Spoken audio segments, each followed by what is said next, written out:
എൻ്റെ പേര് അനീക, ഇതെൻ്റെ ഹസ്ബൻഡ് ക്ലിൻറ്റ്, ഇത് ഞങ്ങളുടെ മകൻ റാഫേൽ. പരിശുദ്ധ അമ്മയ്ക്കും തിരുകുമാരനും ഒരുപാട് നന്ദി പറയാനാണ് ഞങ്ങൾ വന്നത്. 2021 എൻ്റെ അമ്മയാണ് കൃപാസനത്തെക്കുറിച്ച് ആദ്യമായിട്ട് എന്നോട് പറഞ്ഞത്. ഞാൻ മുമ്പ് കേട്ടിട്ടൊക്കെ ഉണ്ട്, പക്ഷേ കൃപാസനത്തിൽ വരണമെന്നതിനെക്കുറിച്ച് ഞാൻ ഇതുവരെ ചിന്തിച്ചിട്ടില്ലായിരുന്നു. ഡെലിവറി കഴിഞ്ഞ് ഒരു 2 വർഷത്തോളം എന്നും വൈകിട്ട് എനിക്ക് മൈഗ്രെയിൻ വരുമായിരുന്നു. നല്ല പെയിനാണ്. പക്ഷേ ഡ്യൂട്ടി കഴിഞ്ഞ് വന്ന് ഞാൻ എന്നും പെയിനിൻ്റെ മെഡിക്കേഷൻസ് എല്ലാ ദിവസം എന്ന് പറഞ്ഞ പോലെ എടുക്കുമായിരുന്നു. പക്ഷെ അത് മാറാൻ വേണ്ടി പ്രാർത്ഥിക്കുകയോ ഒന്നും ഞാൻ ചെയ്തിട്ടില്ല. ഞാൻ വരും, ടാബ്ലറ്റ് എടുക്കും, പിന്നെ ഞാൻ എൻ്റെ കാര്യങ്ങൾ ചെയ്യും. അപ്പോൾ അമ്മ എന്നോട് പറഞ്ഞു, അമ്മ ഉടമ്പടി എടുത്തിട്ടുണ്ടായിരുന്നില്ല, അമ്മ പ്രത്യക്ഷീകരണ പ്രാർത്ഥന ചെല്ലുമായിരുന്നു. അപ്പോൾ എന്നോട് അമ്മ പറഞ്ഞു, നീ 5:30 എഴുന്നേറ്റ് പ്രത്യക്ഷീകരണ പ്രാർത്ഥന ചെല്ലുക. അപ്പം ഞാനും എല്ലാവരും ചോദിക്കുന്ന പോലെ അമ്മയോട് ചോദിച്ചു. പരിശുദ്ധ അമ്മയായിട്ട് ഞാൻ നല്ല റിലേഷനിലാണ്, പിന്നെ എന്തിനാ പുതിയൊരു പ്രാർത്ഥന ചെല്ലുന്നതെന്ന് ഞാൻ അമ്മയോട് ചോദിച്ചു. അപ്പം അമ്മ എന്നോടൊന്നും പറഞ്ഞില്ല. പക്ഷെ പിന്നെ അമ്മ പറഞ്ഞതല്ലേ എന്ന് കരുതി പിറ്റേ ദിവസം തൊട്ട് ഞാൻ രാവിലെ എഴുന്നേറ്റ് ഞാൻ പ്രയർ എത്തിച്ചു തുടങ്ങി, മാതാവിനോട് പ്രാർത്ഥിച്ചു തുടങ്ങി. അന്ന് വൈകിട്ട് ഞാൻ നോക്കുമ്പോൾ എനിക്ക് തലവേദന വന്നില്ല, ഞാൻ മരുന്ന് കഴിച്ചില്ല. പക്ഷെ ഞാനത് പ്രത്യക്ഷീകരണ പ്രാർത്ഥന ചൊല്ലിയ കാര്യം ഞാൻ അപ്പോൾ ഓർത്തില്ല. പിന്നെ ഞാൻ നോക്കിയപ്പോൾ പിന്നെയുള്ള ദിവസങ്ങളിലൊന്നും എനിക്ക് എൻ്റെ ആ മൈഗ്രെയിൻ ഹെഡേക്ക് വന്നില്ല. അപ്പോൾ എനിക്ക് വിശ്വാസം വന്നു, ഓക്കെ, പരിശുദ്ധ അമ്മ കൃപാസനത്തിന് എന്തോ പ്രത്യേകത ഉണ്ടെന്ന് അപ്പം ഞാൻ മനസ്സിൽ ചിന്തിച്ചു. ആ സമയത്ത് ഞാൻ OETക്ക് പ്രിപ്പയർ ചെയ്തുകൊണ്ടിരിക്കുകയായിരുന്നു, UK ഫാർമസിസ്റ്റ് ആവാൻ വേണ്ടി. അതിൻ്റെ രജിസ്ട്രേഷന് വേണ്ടിയിട്ട് OETക്ക് പ്രിപ്പയർ ചെയ്യുന്ന സമയമായിരുന്നു. അപ്പോൾ തന്നെയാണ് പഠിച്ചുകൊണ്ടിരുന്നിരുന്നത്, കോച്ചിങ് ഒന്നും ഉണ്ടായിരുന്നില്ല. അപ്പോൾ ഫസ്റ്റ് അറ്റംപ്റ്റ് എഴുതിയപ്പോൾ 3 B കിട്ടി. പക്ഷേ 4ാമത്തെ ഒരു മൊഡ്യൂളിൽ റീഡിങ്ങിൽ എനിക്ക് C+ ആയി. അപ്പോൾ എല്ലാവരും പറഞ്ഞു, ഫസ്റ്റ് അറ്റംപ്റ്റിൽ 3 B കിട്ടിയില്ലേ, മറ്റേത് C+ അടുത്ത വട്ടം എഴുതുമ്പോൾ കിട്ടും. പക്ഷെ ഞാൻ സെക്കൻഡ് ടൈം എഴുതി, എനിക്ക് കിട്ടിയില്ല. തേർഡ് ടൈം എഴുതി, അതിലും എനിക്ക് കിട്ടിയില്ല. 4th ടൈം എഴുതിയപ്പോൾ അമ്മ ഇങ്ങോട്ട് ഉടമ്പടി എടുക്കാൻ വരുന്നുണ്ടെന്ന് പറഞ്ഞു. അപ്പോൾ ഞാൻ അമ്മയുടെ കൂടെ വന്നു, ഉടമ്പടി എടുത്തു, ബ്ലെസ്സിങ് ഒക്കെ വാങ്ങി. പക്ഷെ ഇവിടെ ഇരുന്ന് പ്രാർത്ഥിച്ചപ്പോൾ ഞാൻ പരിശുദ്ധ അമ്മയോട് പറഞ്ഞു, അമ്മ ഇത് 4ാമത്തെ തവണയാണ് ഞാൻ റീഡിംഗ് ആണ് എനിക്ക് എപ്പോഴും പോകുന്നത്. ഞാൻ പ്രാക്ടീസ് ചെയ്യുമ്പോഴൊക്കെ എനിക്ക് നല്ല സ്കോർ കിട്ടുന്നുണ്ട്. എന്താണ് എൻ്റെ മിസ്റ്റേക്ക് എന്ന് എനിക്ക് ഇതുവരെ മനസ്സിലാവണില്ല. ഈ 4ാമത്തെ അറ്റംപ്റ്റിൽ എനിക്ക് കിട്ടില്ല എന്നുണ്ടെങ്കിൽ ഞാൻ UK എന്നുള്ള ഓപ്ഷൻ ഞാൻ ഇനി ശ്രമിക്കില്ല എന്ന് ഞാൻ പരിശുദ്ധ അമ്മയോട് പറഞ്ഞു. ഞാൻ 4ാമത്തെ തവണ എഴുതി, റിസൾട്ട് വന്നപ്പോൾ അതുവരെ എനിക്ക് ലിസണിങ്ങിൽ നല്ല സ്കോറായിരുന്നു. അമ്മയോട് ഞാൻ പറഞ്ഞത് എനിക്ക് റീഡിങ്ങിൻ്റെ കാര്യമായിരുന്നു, എനിക്കത് എന്തായാലും വേണമെന്നാണ്. അപ്പോൾ അമ്മ എനിക്ക് റീഡിങ്ങിൽ നല്ല സ്കോർ തന്നു, എൻ്റെ ലിസണിങ്ങിൻ്റെ സ്കോർ അപ്പോൾ പോയി. ഞങ്ങൾക്ക് ഫാർമസി പ്രൊഫഷൻ എന്ന് പറയുമ്പോൾ സെയിം സിറ്റിങ്ങിൽ 4 മൊഡ്യൂളിലും B കിട്ടിയാൽ മാത്രമാണ് നമുക്ക് രജിസ്ട്രേഷൻ അപ്ലൈ ചെയ്യാൻ പറ്റുള്ളൂ. അപ്പോൾ ഞാൻ മനസ്സിൽ തീരുമാനിച്ചു, എനിക്ക് UK എന്നുള്ളൊരു കാര്യം ഞാൻ എൻ്റെ മനസ്സിൽ നിന്ന് ഉപേക്ഷിച്ചു. ഞാൻ ജോലിക്ക് നോർമലായിട്ട് പോകുന്നുണ്ട്. പിന്നെ ഹസ്ബൻഡ് എന്നോട് പറഞ്ഞു, ഞാൻ സ്റ്റുഡൻറ്റ് വിസയ്ക്ക് ട്രൈ ചെയ്യാം. അപ്പോൾ ഹസ്ബൻഡ് പറഞ്ഞപ്പോൾ ഓക്കെ, സ്റ്റുഡൻറ്റ് വിസയ്ക്ക് ട്രൈ ചെയ്യാം, അങ്ങനെ ഒരു ഓപ്ഷൻ ഉണ്ട്, ഡിപ്പെൻഡൻറ്റിന് വരാം, അവിടെ വന്ന് ഒന്നും കൂടി OET ട്രൈ ചെയ്യാം എന്നൊക്കെ ഞാനും കരുതി. അത് കഴിഞ്ഞ് സ്റ്റുഡൻറ്റ് വിസയ്ക്ക് ഞങ്ങൾ വെച്ചു, എല്ലാ പേപ്പേഴ്സും ഓക്കെ ആയി. ഫീസ് അടച്ച് എല്ലാം കഴിഞ്ഞ് പിന്നെ ഞങ്ങൾക്കൊരു ഇമെയിൽ വന്നിരിക്കുകയാണ്. ഞങ്ങൾ വെച്ച PT എന്ന് പറഞ്ഞ ഇംഗ്ലീഷ് ടെസ്റ്റിൻ്റെ സ്കോറാണ് ഞങ്ങൾ വെച്ചിട്ടുണ്ടായിരുന്നത്. അതുപോരാ, ഒന്നുകിൽ IELTS അല്ലെങ്കിൽ അവരുടെ യൂണിവേഴ്സിറ്റിയുടെ ഒരു ഇംഗ്ലീഷ് ടെസ്റ്റ് എഴുതണം എന്ന് പറഞ്ഞ് വന്നു. അത് 1 വീക്കിൽ സബ്മിറ്റ് ചെയ്യണമെന്ന് പറഞ്ഞു. പക്ഷേ ഞങ്ങൾ അപ്ലൈ ചെയ്തു, ക്ലിൻറ്റ് എക്സാം എഴുതി, പക്ഷേ ഞങ്ങൾക്ക് വിചാരിച്ച സ്കോർ കിട്ടിയില്ല.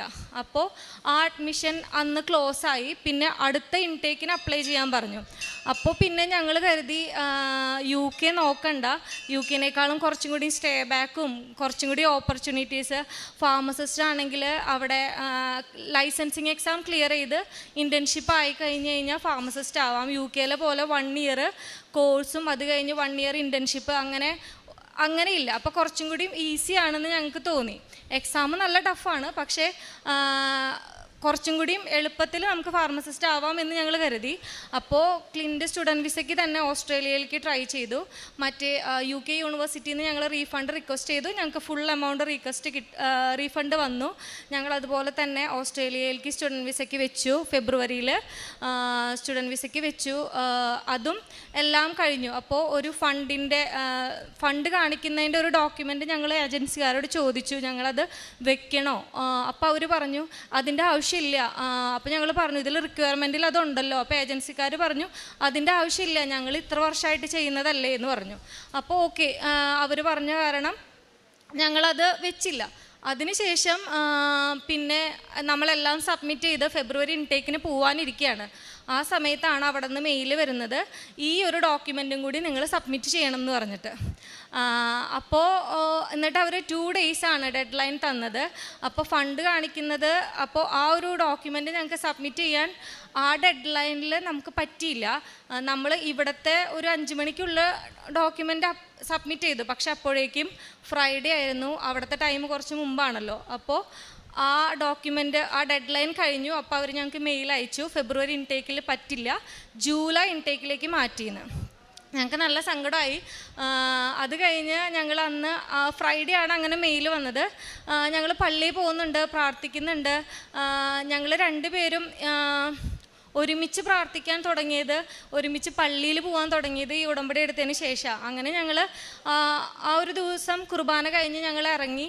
അപ്പം അന്ന് ഞങ്ങൾ കുർബാന കഴിഞ്ഞ് ഇറങ്ങുമ്പോൾ മനസ്സിലൊരു വിഷമമുണ്ട്, അതും ശരിയായില്ലല്ലോ, അത് ഇനിയും 6 മാസം വെയിറ്റ് ചെയ്യണമല്ലോ എന്ന്. അപ്പോഴാണ് ഞങ്ങൾ നോക്കിയപ്പോൾ 2 വർഷം മുമ്പ് ഞങ്ങൾ അതൊരിക്കലും നടക്കില്ല എന്ന് വിചാരിച്ചൊരു കാര്യം, ഓസ്ട്രേലിയക്ക് ഞങ്ങൾ വർക്ക് വിസയ്ക്ക് പോയിൻറ്റ് സിസ്റ്റത്തിൽ അപ്ലൈ ചെയ്തിരുന്നു ഒരു വിസയ്ക്ക്. അത് ഞങ്ങളുടെ പ്രൊഫഷനിൽ കിട്ടുന്നത് വളരെ വളരെ റെയറായിട്ടാണ്. പക്ഷെ ഞങ്ങൾ നോക്കിയപ്പോൾ സ്റ്റേറ്റ് ഓപ്പൺ ചെയ്തിട്ടുണ്ട്. അപ്പോൾ ഞങ്ങളുടെ ഒരു ഫ്രണ്ട് വഴി ഞങ്ങളത് ചെയ്യുന്നത്. അപ്പോൾ അവർ ഞങ്ങളോട് പറഞ്ഞു 1 മന്തിനുള്ളിൽ നിങ്ങൾക്ക് ഇൻവിറ്റേഷൻ വരാനുള്ള ചാൻസ് ഉണ്ടെന്ന്. അപ്പോൾ മനസ്സിൽ എന്താ പറയുക, ബൈബിൾ തുറന്നു നോക്കിയപ്പോൾ റോമയുടെ പുസ്തകമാണ് കിട്ടുന്നത്. നമ്മൾ ദൈവത്തെ അറിയുന്നവർക്ക് ദൈവം എല്ലാം നന്മയ്ക്കായി പരിണമിപ്പിക്കും എന്നുള്ള ഒരു വാക്കാണ് കിട്ടിയത്. അപ്പോൾ മനസ്സിലൊന്നും കൂടി പ്രതീക്ഷയായി, എന്തുകൊണ്ടാണ് ഈ 2 സ്റ്റുഡൻറ്റ് വിസയും റിജക്റ്റ് ആയി എന്നുള്ളത് ഞങ്ങളുടെ മനസ്സിലപ്പോൾ തോന്നി. അപ്പോൾ ഞങ്ങൾ എല്ലാ ഡോക്യുമെൻറ്റ്സും വെച്ചു. 1 മാസം എന്നുള്ളത് 1 വീക്കിനുള്ളിൽ ഒരു മൺഡേ ഞങ്ങൾ ആപ്ലിക്കേഷൻ വെച്ചു. ആ ഫ്രൈഡേ ഞങ്ങൾക്ക് ഇൻവിറ്റേഷൻ വന്നു. സാധാരണ കുറച്ചും കൂടി ടൈം എടുക്കുന്നതാണ്. 1 വീക്കിൽ ഞങ്ങൾക്ക് അവിടുത്തെ ഇൻവിറ്റേഷൻ, ഞങ്ങൾക്ക് ഫാമിലി ആയിട്ട് പോവാൻ 3 പേർക്കും, ഞങ്ങൾക്ക് 2 പേർക്കും ഫുൾ ടൈം വർക്ക് വിസ ആയിട്ടാണ് അത് വന്നത്. പിന്നെ ഞങ്ങൾ വിസയ്ക്ക് വെച്ചു. എല്ലാം വളരെ ഫാസ്റ്റായിരുന്നു. അതിനുശേഷം ഞങ്ങൾക്കൊരു ഫെബ്രുവരിയിൽ ഇൻവിറ്റേഷൻ വന്ന് മാർച്ച് മംഗളവാർത്ത ദിനത്തിൻ്റെ അന്നാണ് ഞങ്ങൾ വിസയ്ക്ക് വെച്ചത്. അതുപോലെ മെഡിക്കലും എല്ലാം കഴിഞ്ഞ് 4 മന്ത്സിനുള്ളിൽ ഞങ്ങൾക്ക് 2 പേർക്കും, ഞങ്ങൾക്ക് 3 പേർക്കും പോകാനുള്ള ഞങ്ങളുടെ വിസ ഗ്രാൻഡായി. പിന്നെ അത് ഞങ്ങൾക്ക് ഞങ്ങളുടെ പ്രൊഫഷനിലുള്ളവർക്ക് അറിയാം, ഫാർമസി പ്രൊഫഷന് ആ ഒരു വിസ 5 ഇയറിൻ്റെ വർക്ക് വിസ കിട്ടാന്ന് പറയുന്നത് ഒട്ടും ഈസി ആയിട്ടുള്ള കാര്യമല്ല. അതും സ്റ്റുഡൻറ്റ് വിസയ്ക്ക് ഞങ്ങൾ ട്രൈ ചെയ്ത് ആ ഒരു ഓപ്ഷൻ ക്ലോസ് ആയപ്പോൾ ഞങ്ങൾ വിചാരിച്ചു തീർന്നു എന്നുള്ളത്. പക്ഷേ പരിശുദ്ധ അമ്മ ഞങ്ങൾക്ക് വേണ്ടി അച്ഛൻ പറയുന്ന പോലെ നമ്മൾ വിചാരിക്കാത്ത വഴികൾ തുറന്നു തന്നു. അതായിരുന്നു ഞങ്ങൾക്ക് കിട്ടിയ ഒരു അനുഗ്രഹം. പിന്നെ അതിനുശേഷം ഞങ്ങളുടെ ഫാർമസിസ്റ്റിൻ്റെ എക്സാം അവിടെ നമുക്ക് ഫാർമസിയിൽ ഇന്ത്യൻ ഫാർമസിസ്റ്റായിട്ട് വർക്ക് ചെയ്യണമെങ്കിൽ നമ്മൾ ഓവർസീസ് ട്രെയിൻഡ് ആയിട്ടുള്ള സ്റ്റുഡൻസ് ഒരു ക്യാപ്സ് എക്സാം എന്ന് പറഞ്ഞൊരു എക്സാം എഴുതണം, ഫാർമസിസ്റ്റ് ലൈസൻസിങ് എക്സാം. അപ്പോൾ നമ്മുടെ നാട്ടിൽ അതിൻ്റെ കോച്ചിങ് സെൻറ്റേഴ്സ് ഉണ്ട്. കോച്ചിങ്ങിന് ഒരു 2.5 ലക്ഷമൊക്കെ വരും ഒരാൾക്ക്. ഞങ്ങൾ 2 പേരും പ്രൊഫഷണലി ഫാർമസിസ്റ്റാണ്. അപ്പോൾ 2.5 ലക്ഷം ആ കോഴ്സിന് വരും. പിന്നെ അത് കഴിഞ്ഞ് എക്സാമിനും 2 ലക്ഷത്തിനടുത്ത് വരും. അപ്പോൾ ഇപ്പോൾ ക്ലിൻ്റൺ എന്നോട് പറഞ്ഞു തന്നെ പഠിച്ച് എനിക്കാണെങ്കിൽ ഒട്ടും കോൺഫിഡൻസ് ഇല്ല. കാരണം പഠിപ്പ് കഴിഞ്ഞ് ഒരു 8 വർഷമായി, പിന്നെ പഠിക്കലൊന്നുമില്ല, ജോലിയാണ്. ഈ ഡ്രഗ്സും കാര്യങ്ങളൊക്കെ പഠിച്ചു കഴിഞ്ഞാൽ എനിക്ക് കിട്ടുമോ, എനിക്ക് ഒട്ടും കോൺഫിഡൻസ് ഉണ്ടായിരുന്നില്ല. ആ സമയത്താണ് ഞാനിവിടെ സാക്ഷ്യങ്ങളും ഉടമ്പടിദാനവും മുടങ്ങാതെ കൂടാറുണ്ട്, അതിപ്പോഴും കൂടാറുണ്ട്. അതിലൊരു സാധാരണ ഞങ്ങളുടെ പ്രൊഫഷനിലെ ഒരു സാക്ഷ്യവും ഞാൻ അങ്ങനെ കേട്ടിട്ടില്ല. അന്നൊരു കുട്ടി ക്യാപ്സ് എക്സാം കോച്ചിങ്ങിന് പോയി. എന്നിട്ട് ആ കൊച്ചിന് എക്സാമിൻ്റെ തലേദിവസം ഒന്നും ഓർമ്മയില്ല. പിന്നെ അവൾ മാതാവിൻ്റെ അടുത്ത് പ്രാർത്ഥിച്ച് വിശ്വസപ്രമാണം ചൊല്ലി അവൾ ആ എക്സാം ക്ലിയർ ചെയ്തു എന്നുള്ള ഒരു സാക്ഷ്യം കേട്ടു. അപ്പം എൻ്റെ മനസ്സിൽ ഒരു ഇത് തോന്നി. ഞാനും പറഞ്ഞു, ഞാൻ പഠിച്ചോളാം, ഞാൻ മാതാവിനോട് എനിക്ക് കോച്ചിങ് തരാൻ ഞാൻ മാതാവിനോട് പറഞ്ഞു. അപ്പോൾ മാതാവ് എൻ്റെ ഇതിൽ പറഞ്ഞു, നീ തുടങ്ങിക്കോ എന്ന് എൻ്റെ ഉള്ളിൽ പറയുന്നുണ്ട്. അങ്ങനെ ഞാൻ പഠിച്ചു തുടങ്ങി.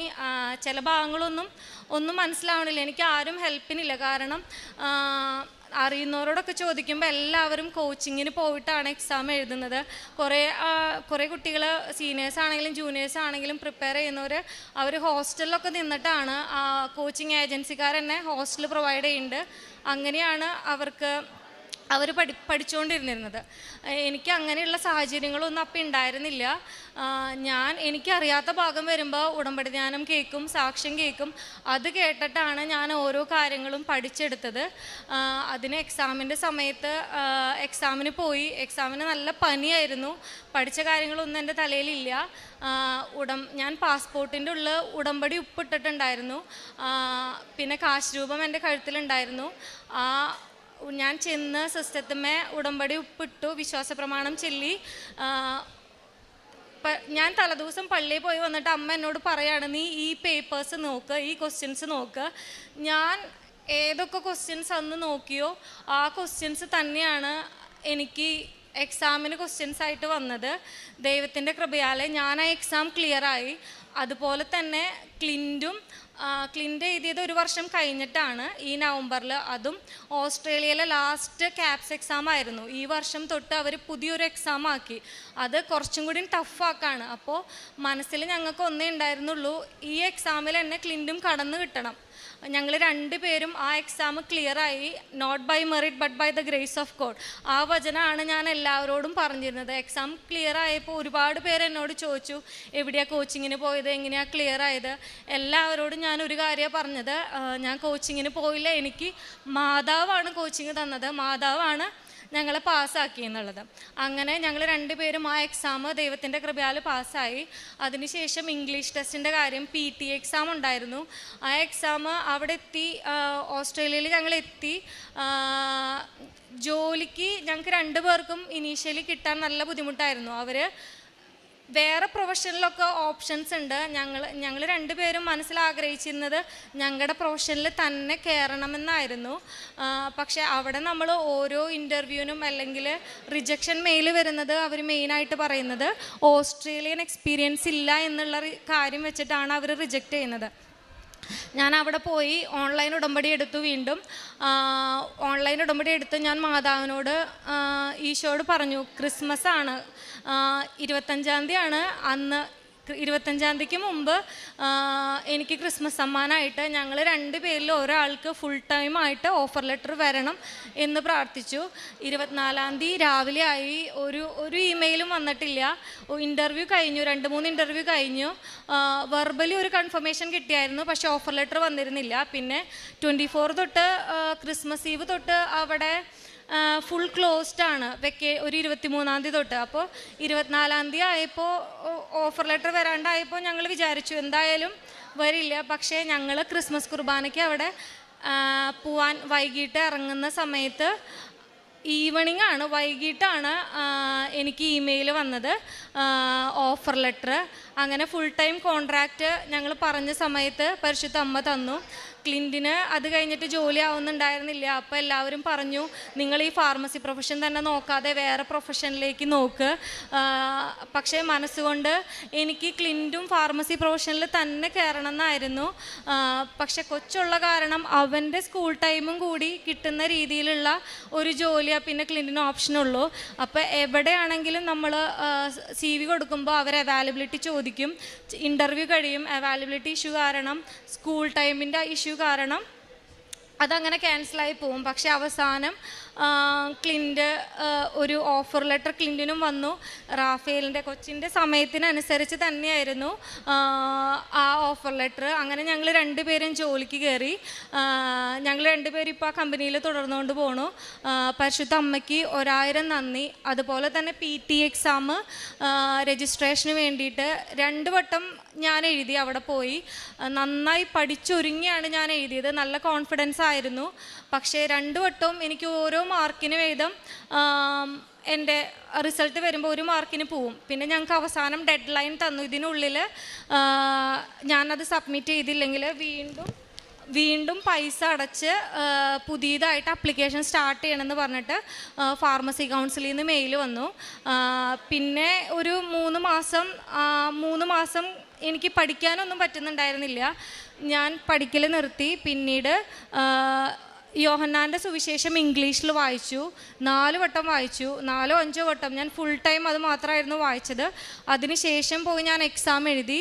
ഞാൻ ഒന്നും പ്രിപ്പയർ ചെയ്തിട്ടുണ്ടായിരുന്നില്ല. പക്ഷേ എനിക്ക് നല്ല സ്കോറോട് കൂടി 4 മൊഡ്യൂളും ക്ലിയറായി. പരിശുദ്ധ അമ്മ ഞങ്ങളുടെ ഭൗതികമായ ജീവിതത്തിൽ ഇതുപോലെ ഒരുപാട് അനുഗ്രഹങ്ങൾ നൽകി. പിന്നെ ഞങ്ങൾ ഉടമ്പടി എടുത്ത് പോയതിന് ശേഷം ഇവൻ്റെ ഡേ കെയറിൽ പോകുമായിരുന്നു. അപ്പം ഞങ്ങൾ നാട്ടിലാണ്. ആ സമയത്ത് ഡേ കെയറിൽ നിന്ന് വന്നു. ഇവൻ്റെ കാലുമ്മ ഭയങ്കര നീര്, മുട്ടിൻ്റെ അവിടം വരെ വലിയ നീരായിട്ട് ഡേ കെയറിൽ നിന്ന് കോൾ വന്നു. ഞങ്ങൾ പോയി അവനെ എടുത്ത് നോക്കി. അപ്പം ഞാൻ എൻ്റെ ഒരു ഫ്രണ്ടിനെ അയച്ചു കൊടുത്തു. അവൾ പീഡിയാട്രീഷ്യൻ. അപ്പോൾ അവൾ പറഞ്ഞു, ഈ നീര് നിങ്ങൾ ട്രീറ്റ് ചെയ്യരുത്, വേഗം പോയി ഡോക്ടറെ കാണിക്കാൻ പറഞ്ഞു. ഡോക്ടറെ കാണിച്ചപ്പോൾ അവർ സസ്പെക്റ്റ് ചെയ്യുന്നത് സ്നേക്ക് ബൈറ്റ് ആണ്. ഡിലേഡ് ഓൺസെറ്റ് ആയ കാരണം വൈപ്പറാണ് കടിച്ചതെന്നാണ് അവർ പറഞ്ഞത്. അവൻ ICUവിൽ കയറ്റി. എനിക്ക് അറിയില്ല, ഉടമ്പടി എടുത്ത കാരണം മനസ്സിൽ ഭയങ്കര ധൈര്യമായിരുന്നു. ഞാനവിടെ മുട്ടുകുത്തി പ്രാർത്ഥിച്ചു. ഉടമ്പടി തൈലം അവൻ്റെ കാലിൽ പെരട്ടി പരിശുദ്ധ അമ്മയോട് മുട്ടുകുത്തി അവിടെ ഇരുന്ന് പ്രാർത്ഥിക്കുകയായിരുന്നു. അവൻ്റെ ഒരു ബ്ലഡ് ടെസ്റ്റിലും വിഷത്തിൻ്റെ ഒരു അംശം പോലും കാണിക്കല്ലേ അമ്മേ, ഞങ്ങളിവിടെ വന്ന് സാക്ഷ്യപ്പെടുത്തിക്കോളാം എന്ന് പറഞ്ഞ് ഞങ്ങൾ പ്രാർത്ഥിച്ചു. അവൻ്റെ ആ 24 hours എല്ലാ ബ്ലഡ് ടെസ്റ്റിലും നോർമലായി. ഡോക്ടേഴ്സ് പറഞ്ഞു ഇതെങ്ങനെയാണെന്ന് ഞങ്ങൾക്ക് മനസ്സിലാവണില്ല. എന്തായാലും വലിയൊരു അനുഗ്രഹമായിരുന്നു പരിശുദ്ധ അമ്മ വഴി ഞങ്ങൾക്ക് നൽകിയത്. ഞങ്ങൾക്കും ഞങ്ങളുടെ കുടുംബത്തിനും പരിശുദ്ധ അമ്മ വഴി നൽകിയ എല്ലാ അനുഗ്രഹങ്ങൾക്കും ഞങ്ങൾ നന്ദി പറയുന്നു. ഉടമ്പടി എടുത്തിട്ട് ഞങ്ങളുടെ വചനവായന മുടങ്ങിയിട്ടില്ല. കുടുംബ പ്രാർത്ഥനയും എത്ര നേരം വൈകിയാലും ഞങ്ങൾ 2 പേരും ഒരുമിച്ച് കുടുംബ പ്രാർത്ഥന എത്തിക്കാതെ ഞങ്ങൾ കിടക്കാറില്ല. ചിലപ്പോൾ ഞങ്ങൾക്ക് വൈകി എത്തുന്ന കാര്യങ്ങൾ മനസ്സിലാണെങ്കിൽ ഞങ്ങൾ വീട്ടിൽ നിന്ന് ഇറങ്ങുമ്പോഴേ കുടുംബ പ്രാർത്ഥന ചൊല്ലി പോവും. ഒരുമിച്ച് ഞങ്ങൾ അവിടെ കുർബാനയുള്ള എല്ലാ ദിവസങ്ങളിലും പരിശുദ്ധ അമ്മയോട് ഞങ്ങൾ ഇവിടെ നിന്ന് പോകുമ്പോൾ ഒരു നിയോഗമായിരുന്നു ഞാൻ വെച്ചിരുന്നത്. ഞങ്ങൾക്ക് പള്ളിയോടടുത്ത് പരിശുദ്ധ കുർബാനയുള്ള ഒരു സ്ഥലത്ത് വേണം വീട്, ഞങ്ങൾക്ക് താമസ സൗകര്യം. പരിശുദ്ധ അമ്മ അത് ഞങ്ങൾക്ക് ഒരുക്കി തന്നു. അപ്പോൾ പരിശുദ്ധ കുർബാന ഞങ്ങൾ മുടങ്ങാതെ പോവാറുണ്ട്. പരമാവധി ദിവസങ്ങളിൽ, എല്ലാ ദിവസവും അല്ല, ഷിഫ്റ്റ് അനുസരിച്ച് ചിലപ്പോൾ ഞങ്ങൾക്ക് പോകാൻ പറ്റാറില്ല. പക്ഷേ കുമ്പസാരവും കുർബാനയും കാരുണ്യപ്രവർത്തികളും മുടങ്ങാതെ ചെയ്യുന്നുണ്ട്. പരിശുദ്ധ അമ്മയും പരിശുദ്ധ അമ്മ വഴിയായി ഈശോ തന്ന എല്ലാ അനുഗ്രഹങ്ങൾക്കും ഞങ്ങൾ നന്ദി പറയുന്നു. 33-ാം സങ്കീർത്തനത്തിൽ 11-ാം തിരുവചനം അരുളി ചെയ്യുന്നു, കർത്താവിൻ്റെ പദ്ധതികൾ ശാശ്വതമാണ്, അവിടുത്തെ ചിന്തകൾ തലമുറകളോളം നിലനിൽക്കുന്നു. കുടുംബമായി വന്ന് അമേഘ ആൻ്റണി തങ്ങളുടെ ജീവിതത്തിൽ ദൈവം എങ്ങനെയാണ് ഇടപെട്ടത്, തങ്ങൾക്ക് ഓസ്ട്രേലിയൻ വർക്ക് വിസ ഗ്രാൻഡ് ആകുന്നതും, അതുപോലെ ഫാർമസിയുടെ ലൈസൻസിങ് എക്സാം, കോച്ചിങ് ഇല്ലാതെ ഓസ്ട്രേലിയയ്ക്ക് പോകുവാനായിട്ട് ഉള്ള എല്ലാ കാര്യങ്ങളും ക്ലിയർ ആകുന്നത്, കോച്ചിങ് എടുത്തവർക്ക് പോലും പറ്റാത്ത അവസ്ഥയിൽ തനിക്ക് എങ്ങനെ ഇതൊക്കെ കഴിയുന്നു എന്നൊക്കെ മറ്റുള്ളവർ ചോദിക്കുമ്പോൾ അമ്മ മാതാവിനോട് ചോദിച്ചിട്ടാണ് അതിൻ്റെ എമൗണ്ട് എത്രയാണ് കോച്ചിങ്ങിൻ്റെ എന്നുള്ളതൊക്കെ ഇവിടെ വ്യക്തമായിട്ട് പറഞ്ഞു. 2 പേരും ഫാർമസിസ്റ്റാണ്. അപ്പോൾ 2 പേർക്കും കൂടി വരുന്ന ഒരു വലിയ ഭീമമായ തുക, ഇതൊക്കെ ബുദ്ധിമുട്ടാകുമ്പോൾ സ്വയം പഠിക്കാനായിട്ട് തീരുമാനമെടുക്കുന്നു. ഡ്രഗ്സിൻ്റെ ഒക്കെ കാര്യങ്ങൾ അതെല്ലാം തൻ്റെ പഠന മേഖലയിൽ നിന്ന് അകന്നു നിന്നിട്ട് വർഷങ്ങളായി, ജോലി മാത്രമായിട്ട്. അപ്പോൾ ഇതൊക്കെ ഒരു ബ്ലോക്ക് തന്നെയാണ്, തടസ്സങ്ങൾ. ഈ തടസ്സങ്ങളിലാണ് ഉടമ്പടി എടുക്കുമ്പോൾ പരിശുദ്ധ അമ്മയെ നാം ഏൽപ്പിക്കുകയാണ് ഉടമ്പടിയിലൂടെ. അതുകൊണ്ട് തന്നെയാണ് കർത്താവിൻ്റെ പദ്ധതികൾ ശാശ്വതമാണ്. അവിടുത്തെ ചിന്തകൾ തലമുറകളോളം നിലനിൽക്കുന്നു. നാം ചിന്തിക്കുന്നതും നമ്മുടെ പദ്ധതിയും മുമ്പോട്ട് കൊണ്ടുപോകുമ്പോൾ നമുക്ക് എല്ലായിടത്തും പരാജയമാണ്. എന്നാൽ ഉടമ്പടി എടുത്തു കഴിയുമ്പോൾ പിന്നീട് ദൈവേഷ്ടം നിറവേറ്റുവാനും ദൈവത്തിൻ്റെ പദ്ധതികൾക്കും പ്രാധാന്യം കൊടുക്കുന്ന വ്യക്തികളായിട്ട് നാം രൂപാന്തരപ്പെടുന്നു. അത് ഉടമ്പടിയുടെ ഭാഗമായിട്ട് തന്നെ നമുക്കിനി ഒന്നും സാധ്യമല്ല. It is not by merit but by grace എന്നുള്ള ഉടമ്പടിയുടെ ബേസിക് ആയിട്ടുള്ള ആ കണ്ടൻറ്റ് അത് ഓരോ വ്യക്തികളും സ്വന്തം ജീവിതത്തിലേക്ക് ഏറ്റെടുക്കുന്നു, അതവർ മനസ്സിലാക്കുന്നു. അങ്ങനെ തനിക്ക് കോച്ചിങ് തന്നത് പരിശുദ്ധ അമ്മയാണ്. അമ്മ പറയുന്നുണ്ട്, നീ തുടങ്ങിക്കോളൂ എന്നൊക്കെ പറയുന്നുണ്ട്.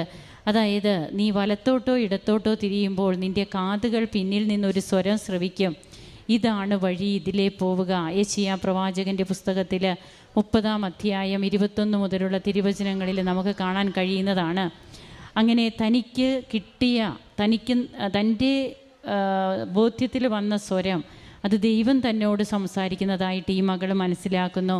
അങ്ങനെ തനിക്ക് എക്സാമൊക്കെ പാസ്സാകാനും കഴിഞ്ഞതിൻ്റെയും അവിടെ ഫാർമസി പഠിക്കുന്നവർക്ക് അല്ലെങ്കിൽ ഫാർമസിസ്റ്റ് ലെവലിലൊക്കെ ഉള്ളവർക്ക് അറിയാൻ സാധിക്കുമെന്നാണ് ഈ മകൾ തന്നെ പറയുക. എത്രമാത്രം ഡിഫിക്കൽട്ടാണ് രണ്ടു പേർക്കും ഒരേപോലെയുള്ള ജോലി സാധ്യതകളൊക്കെ ലഭിക്കാനും.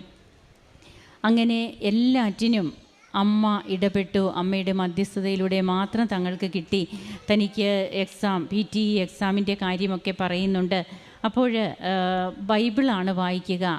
4 പ്രാവശ്യം യോഹന്നാൻ്റെ വിശുദ്ധ സുവിശേഷം ഇംഗ്ലീഷ് അത് ഈ മകൾ വായിക്കുകയാണ്. തനിക്കൊന്നും ചെയ്യാൻ സാധ്യമല്ല എന്ന് മനസ്സിലാക്കി പിന്നീട് ദൈവവചനത്തെ കൂട്ടുപിടിക്കുന്നു. അങ്ങനെ ആ വചനം വായിച്ച് തനിക്ക് പരീക്ഷ പാസ്സാകാൻ പറ്റിയെന്നാണ് പറയുക. ആരും പഠിക്കേണ്ട എന്നല്ല ഇവിടെ പറയുക. പഠിച്ചിട്ടും തനിക്ക് ലഭിക്കുന്നില്ല, അല്ലെങ്കിൽ ഇത് തൻ്റെ കഴിവിൽ ഒതുങ്ങില്ല എന്ന് മനസ്സിലാക്കുമ്പോൾ ഓരോ മക്കളും ദൈവിക ചിന്തകളെ അതിനെ കൂടുതൽ പ്രാധാന്യം കൊടുക്കുകയാണ്. അതുകൊണ്ട് തന്നെയാണ് തനിക്ക് ഇന്ന് തൻ്റെ എക്സാം നല്ല സ്കോറോടുകൂടി പാസ്സാകാനൊക്കെ കഴിഞ്ഞതെന്ന് പറയുന്നു. തങ്ങൾ പറഞ്ഞ അതേ ഡേറ്റിലൊക്കെ തന്നെ ഒരു ക്രിസ്മസ് സമ്മാനമായിട്ട് ഓഫർ ലെറ്റർ വരുന്നു. അതിനുള്ള ചാൻസൊക്കെ വളരെ കുറവ്. എന്നാൽ ലാസ്റ്റ് മിനിറ്റ് പോലും വളരെ വിലപ്പെട്ടതാണ് ദൈവത്തിൻ്റെ അടുത്ത്. ആ മൊമെൻ്റ് പോലും നോക്കി ഇരിക്കുക, ക്ഷമയോടെ കാത്തിരിക്കുക. അതാണ് ഉടമ്പടി എടുത്ത മക്കളുടെ ജീവിതത്തിൽ അവർ ചെയ്യേണ്ടത്. അങ്ങനെ ദൈവത്തിൽ നിന്ന് മാത്രം തങ്ങൾക്ക് കിട്ടിയ കൃപകളായിട്ട് ഓരോന്നും ഇവിടെ പറയുന്നു. മകൻ്റെ ഒരു സൗഖ്യാനുഭവവും, തനിക്ക് തന്നെ മൈഗ്രെയിൻ ഉണ്ടായിരുന്നു, അതൊക്കെ എങ്ങനെയാണ് സുഖപ്പെട്ടത്. അത് ഉടമ്പടി എടുക്കുന്നതിന് മുൻപ് തന്നെ സൗഖ്യം ലഭിക്കുകയാണ്. ആത്മീയമായിട്ട് തങ്ങൾ ഇന്ന് എത്രമാത്രം മാറി, എങ്ങനെയാണ് തങ്ങളുടെ ആത്മീയ ജീവിതം ഓരോ ദിവസം ചെല്ലുന്തോറും അത് കൂടുതൽ ഫലമണിഞ്ഞുകൊണ്ടിരിക്കുന്നത് എന്നൊക്കെ ഈ മക്കളിവിടെ പങ്കുവയ്ക്കുന്നു. ഇന്ന് ദൈവത്തെ മഹത്വപ്പെടുത്തി ആൾത്താരയിൽ നിൽക്കുന്ന ഈ മക്കളോടൊപ്പം നമുക്കും കരങ്ങളടിക്കാം. ഈശോയ്ക്കും അമ്മയ്ക്കും നന്ദി പറയാം. യേശുവേ നന്ദി, യേശുവേ സ്തുതി, യേശുവേ ആരാധന. അത്യപൂർവ ദൈവാനുഭവങ്ങൾ ഇനി നിങ്ങൾക്കും സ്വന്തം. ഈ യൂട്യൂബ് ചാനൽ ഇതുവരെ സബ്സ്ക്രൈബ് ചെയ്തിട്ടില്ലെങ്കിൽ ഇപ്പോൾ തന്നെ സബ്സ്ക്രൈബ് ചെയ്യുക. ഈ വീഡിയോ ഇപ്പോൾ തന്നെ നിങ്ങളുടെ സുഹൃത്തുക്കൾക്ക് ഷെയർ ചെയ്തുകൊണ്ട് കർത്താവിൻ്റെ പ്രേക്ഷിതരാകുക.